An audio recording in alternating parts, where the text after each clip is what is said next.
구독과 좋아요는 사랑입니다. 여러분 반갑습니다. 말씀 창고의 서현 목사입니다. 오늘도 시청해 주셔서 감사합니다. 저희 채널을 응원해 주기 원하시면 구독과 좋아요 꼭 부탁드리겠습니다. 오늘은 사무엘하 16장 15절에서 23절 말씀입니다. 오늘 말씀은 압살롬이 예루살렘 성에 들어오는 내용이 기록되어 있습니다. 예루살렘 성에 자신이 왕이라고 선포하고 이스라엘의 모든 것을 점령하게 된 압살롬, 그의 옆에는 두 사람이 등장합니다. 한 사람은 다윗이 보낸 후세입니다. 다른 한 사람은 아히도벨입니다. 이 두 사람이 압살롬 옆에서 어떠한 말들을 할까요? 우리는 누구의 조언을 들어야만 할까요?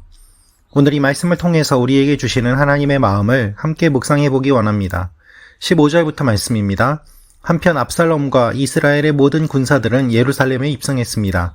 아히도벨도 그와 함께 있었습니다. 그때 다윗의 친구인 아렉 사람 후세가 압살롬에게 가서 왕께 만세, 왕께 만세 하고 외쳤습니다. 압살롬이 후세에게 물었습니다. 이것이 어떻게 내 친구에게 충성하는 것이냐? 어째서 내 친구를 따라가지 않았느냐? 후세가 압살롬에게 말했습니다. 아닙니다. 여호와께서 택하시고 이 백성들과 모든 이스라엘 사람들이 선택한 분의 편에 서서 그분과 함께 있을 것입니다. 제가 누구를 섬겨야 하겠습니까? 제가 그의 아들을 섬겨야 하지 않겠습니까? 제가 왕의 아버지를 섬긴 것처럼 이제 왕을 섬길 것입니다.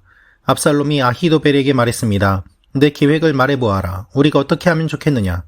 아히도벨이 대답했습니다. 왕의 아버지가 왕궁을 돌보라고 두고 가신 후궁들과 동침하십시오. 그러면 온 이스라엘은 왕이 스스로 아버지의 노여움을 샀음을 듣게 될 것이고, 그러면 왕과 함께한 모든 사람들이 힘을 얻을 것입니다. 그러자 그들은 압살롬을 위해 지붕에 천막을 쳤고, 그는 온 이스라엘이 보는 앞에서 아버지의 후궁들과 동침했습니다. 그 당시 사람들은 아히도벨이 주는 계획들을 마치 하나님께 여쭈어서 받은 말씀과 똑같이 여겼습니다. 아히도벨의 계획은 다윗에게도 압살롬에게도 모두 그렇게 여겨졌습니다. 여러분, 오늘 말씀을 보면 압살롬이 예루살렘에 입성하는 모습이 기록되어 있습니다. 그런데 그를 가장 먼저 맞이한 사람은 누구입니까? 바로 후세입니다. 후세를 묘사하는 표현이 이렇게 되어 있습니다. 다윗의 친구인 아렉 사람 후세라고 말입니다. 후세는 다윗의 명령으로 이중 첩자의 사명을 띠고 예루살렘 성에 왔습니다. 압살롬이 도착하기 전에 후세가 먼저 와서 압살롬을 맞이합니다. 이것을 보면 그가 다윗의 명령을 받고 얼마나 서둘러서 왔는지를 알 수 있습니다. 누구보다도 먼저 도착했고 압살롬이 오기 전에 그를 맞이하는 준비를 함으로 인해서 압살롬의 환심을 사는 것을 알 수 있습니다. 이것은 거꾸로 말하면 다윗의 명령을 그만큼 충실하게 수행하고 있다는 것을 뜻합니다. 압살롬은 후세를 의심합니다. 어째서 내 친구를 따라가지 않았느냐? 즉, 다윗을 왜 따라가지 않았느냐고 물어봅니다. 후세는 다윗에게 들은 대로 이야기를 합니다. 압살롬에게 충성할 것이라고 말입니다. 이 말에 압살롬이 설득당해서 그를 옆에 두게 됩니다. 그러나 아직 그의 조언을 듣지는 않는 상황이 되었고 압살롬은 아히도벨에게 그의 조언을 물어봅니다. 압살롬이 아히도벨에게 물어보죠. 내 계획을 말해보아라. 우리가 어떻게 하면 좋겠느냐? 그런데 여러분, 아히도벨은 우리가 상상할 수 없는 놀라운 계획을 이야기하고 있습니다. 그의 계획은 무엇입니까? 바로 왕의 후궁들과 동침하라는 것입니다. 매우 충격적인 내용입니다. 여러분, 이것이 무엇을 의미합니까?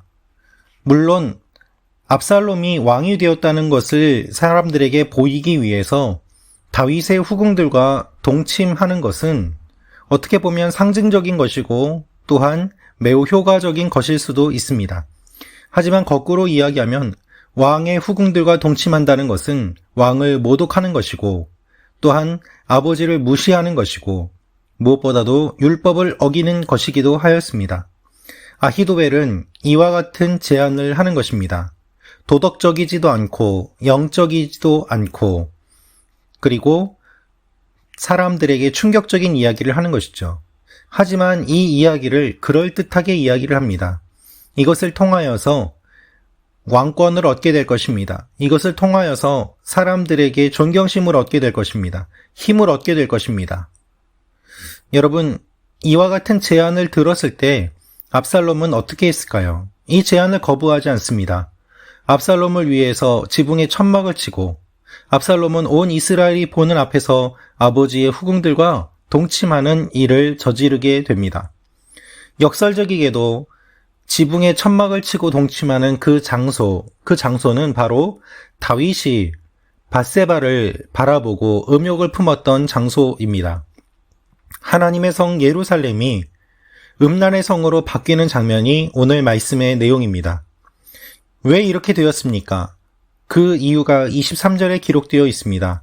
그 당시 사람들은 아히도벨의 말을 하나님께 여쭈어서 받은 말씀과 똑같이 여겼다는 것입니다. 그래서 하나님께 직접 물어보는 것이 아니라 아히도벨의 이야기를 하나님의 이야기처럼 여겼기 때문에 아히도벨이 말하는 것은 곧 하나님이 말하는 것이고 따라서 당연히 들어야 한다고 생각했던 것입니다. 자신들이 영적으로 판단하지 않고 자신들의 지혜와 지식으로 판단하지 않고 그 모든 것들을 아히도벨에게 넘겨주고 그에게 모든 것을 맡긴 결과가 무엇입니까? 하나님의 성 예루살렘이 음란의 성으로 바뀌는 것입니다. 아버지 다윗을 모욕하는 것입니다. 지금까지 왕위로 세워지는 것은 하나님께서 하신 일이었습니다.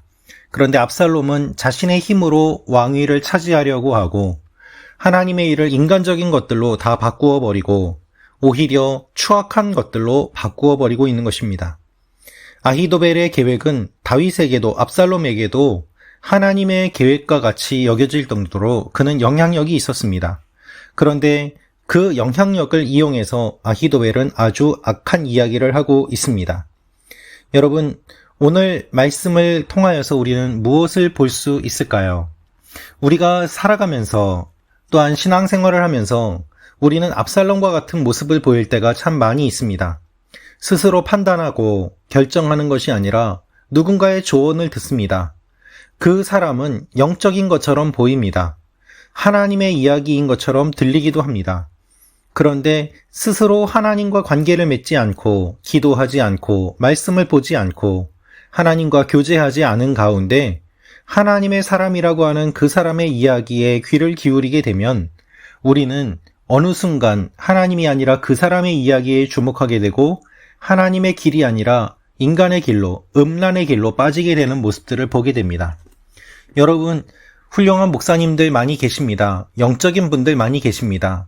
그분들이 나쁜 것은 아닙니다. 당연히 그분들의 말을 들어야 되고 조언을 듣는 것은 필요한 일입니다. 그러나 무엇보다도 중요한 것은 그분들의 이야기를 듣는 것도 중요하지만 하나님과 내가 직접적으로 관계를 맺고 교제하고 또한 영적인 분별력을 가질 수 있도록 영적인 힘을 키우는 것입니다. 성경에 대한 지혜와 지식이 필요합니다. 영적인 지혜와 지식이 필요합니다. 훌륭한 목회자들은 그것들을 알려주면서 하나님과 성도들이 친밀한 관계를 맺을 수 있도록 인도해 갑니다. 즉, 나의 양이라고 생각하는 것이 아니라 주님의 양이라고 생각하고 사람들을 주님께로 이끌어가는 훌륭한 목회를 하시는 분들이 많이 계십니다. 그러나 슬프게도 몇몇 목회자들은 주님의 양이 아니라 자신의 양으로 삼으려고 하고 영적인 그루밍을 하고 자신의 말을 듣지 않으면 하나님께 저주를 받는다고 하고 더 나아가서 그러한 사람들이 이단이 되고 사이비가 되는 그와 같은 모습들을 또한 우리가 많이 보게 됩니다. 왜 이런 일이 일어납니까?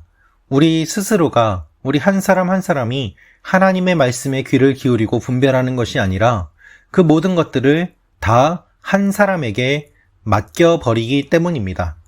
그 결과 우리의 영혼은 비참하게 되고 우리의 영혼은 결국 아무도 책임지지 않게 되고 오히려 우리의 영혼을 이용해서 자신의 배를 채우려고 하는 사람들이 우리 주위에 모이게 되는 그와 같은 일들이 일어나게 되는 것입니다. 사랑하는 말씀 창고 가족 여러분, 이와 같은 일들이 일어나지 않기를 기도합니다. 여러분 주위에는 누가 있습니까? 여러분 주위에는 어떠한 말을 하는 사람들이 있습니까? 우리가 사람들의 말을 들음과 동시에 하나님의 말씀을 들으면서 양쪽을 분별하고 깨어있는 믿음이 필요합니다. 험난한 시대를 살아갈수록 우리는 그와 같은 믿음을 가져야만 할 것입니다. 여러분의 영혼을 누구 한 사람에게만 의탁하지 마십시오. 그에게 모든 것을 맡겨놓고 여러분의 영혼을 무책임하게 방치해 두지 마십시오. 일주일에 한 번 설교 듣고 그것으로 영적인 일을 다 했다고 생각하지 마십시오. 매일 하나님의 말씀에 귀를 기울이고 주님의 인도하심에 따라가십시오. 그것이 우리가 건강하게 살아갈 수 있는 방법입니다. 오늘도 그와 같은 일들이 여러분의 삶 가운데 일어나기를 기도합니다. 기도하겠습니다. 아버지 하나님, 우리 주위에는 누가 있습니까? 우리는 누구의 말을 듣습니까? 우리가 깨어있게 하시고 하나님의 사람으로 건강하게 세워지게 하여 주옵소서. 예수님의 이름으로 기도합니다. 아멘.